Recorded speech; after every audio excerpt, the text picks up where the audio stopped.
Hello guys, welcome to my channel. Please like and subscribe for new videos related to the picture graphics and the subject social studies. So we have now a topic constitution which is completely related to the civics chapter. So we'll get to know what is constitution, the separations of power, what is parliament and what are the different houses included in this, and we'll also get to know the detail about Lok Sabha and the Rajya Sabha, and we will also get to the know to the three organs of a government. So let's proceed further. So it is constitution. So first of all we have to understand what is constitution. Constitution is a written document where all the rules or the laws, all the regulations are written, and all the countrymen living in that particular country has to follow that rules and regulations created. So now why it is important? As it is mostly important for a democratic country, because in a democratic country we have a right to vote. We can choose our representatives by our own, by seeing their work, that what they are doing for us.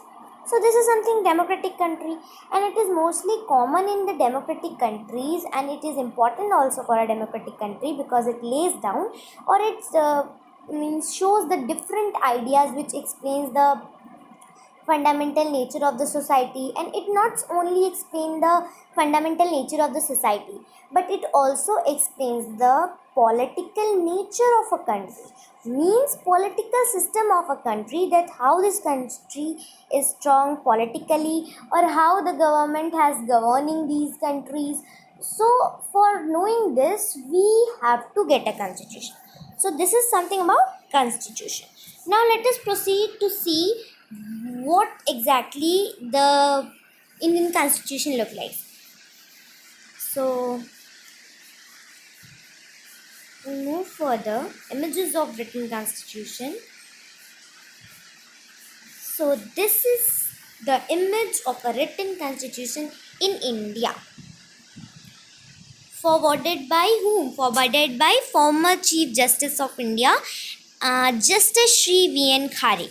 So we'll move further to the separation of a power, which is more important, and we'll understand this by the flow chart, as this makes the things more easier for understanding, for analyzing, for assessing it. So let's move. Separations of power. So we will get to know that this power in the government has separate different powers in different hands, and the different organs of a government has their several works which they do. So let's understand by the flow chart. So the constitution, or we can say in a country we have three organs of a government: legislative, executive and judicial. What is legislative, what is executive and what is judicial? So the legislative means the one who makes the law, okay, for a country or for a state. Executive, the one who executes that law created by the legislative, or the ones who implement on that laws and force the people or tell the people to also follow, as this will help in for the running of country smoothly.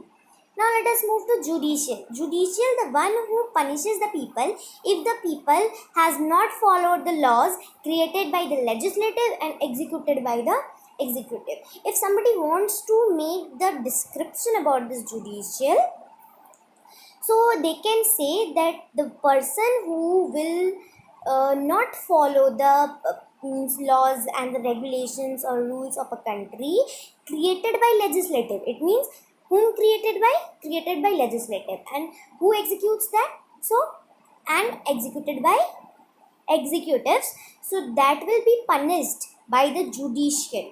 So this makes the thing more easier if we combine all the things together and we learn things, and the things also becomes more detailful. Okay, so we'll come to legislative. What is legislative? As I know, you know that legislative, the one who makes the laws. So the president and a parliament. President and parliament, there are two people, or two means government who makes the laws for a country or either for a state. President passes the bill which is generated by the sign off. This bill generally passed by the sign of a president. And parliament, which is also called as a Sansad, is also responsible for making the laws for a country or for a state only. So parliament has two sabha, we can say two houses, Rajya Sabha and Lok Sabha. We'll go into description, but now we'll focus on the separation of powers. Executives. Executives, the one who executes the laws created by the legislative. So we have prime minister and country, and the prime minister has their council of ministers. So why they are in a country? They are in a country for executing or implementing the laws created by the legislative, so that the country will run smoothly. Now the next thing is judicial. As we know, the judicial or judiciary is a third organ of a government which is responsible for punishing the people who did not follow the law created by legislative and executed by executives. So we have three court, means court is a place where the judge punishes the people on the basis of proof. Supreme Court, High Court in the states, and the district courts. So this flowchart is very important as it details about it gives the details about the legislative, executive, judicial, mainly the three organs of government.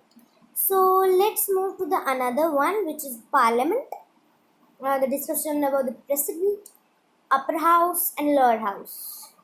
So what is parliament? The legislature which is at the center is something called as a parliament, or as previously I have told that it can also be called as a Sansad.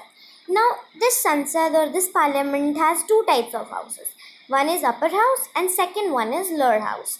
So these have different names. Upper house is called as a Rajya Sabha and lower house is called as a Lok Sabha. So let us move to the detail about this upper house and lower house, means Rajya Sabha and Lok Sabha. Let's move. So Lok Sabha and Rajya Sabha. So this is a flowchart related to Lok Sabha and a Rajya Sabha. Council of States. Council of States means Rajya Sabha. House of People means Lok Sabha. Means there are different names. If it is Council of States, generally Rajya Sabha. House of People, then Lok Sabha. Now the second point includes that there should be not more than 250 members in a Rajya Sabha of a parliament. And in the Lok Sabha we have a difference that there should not be more than 552 members of a parliament. Okay, then we have, what is this? Among these 250 members, 12 gets nominated by whom? By the president. The most important thing, the point that should be noted, 12 are nominated by a president. Okay, so among 250 you just divide the subtract the 12, and the value that you get is nominated by a president, means 12 are nominated by a president. And after that 238 left after subtracting 250 from 12, means 12. Okay, so 230 is left. So 238 are the representatives of different states and the different UTs. So this is a description about the Rajya Sabha, means the upper house of a parliament. Now let us come to the Lok Sabha, means the lower house of a parliament, or we can also say as a Sansad. So there should be not more than 552 members. Now, not more than 530 should be elected representatives of people, and 2 get nominated for Anglo-Indian representatives. Now, the thing which is left, 20 are there, means 20 representatives are there for UTs. There should not be more than 20 representatives for UTs. So this is a description about the Lok Sabha and the Rajya Sabha, the lower house and the upper house of a parliament. So please like and subscribe guys for viewing another video. Thank you.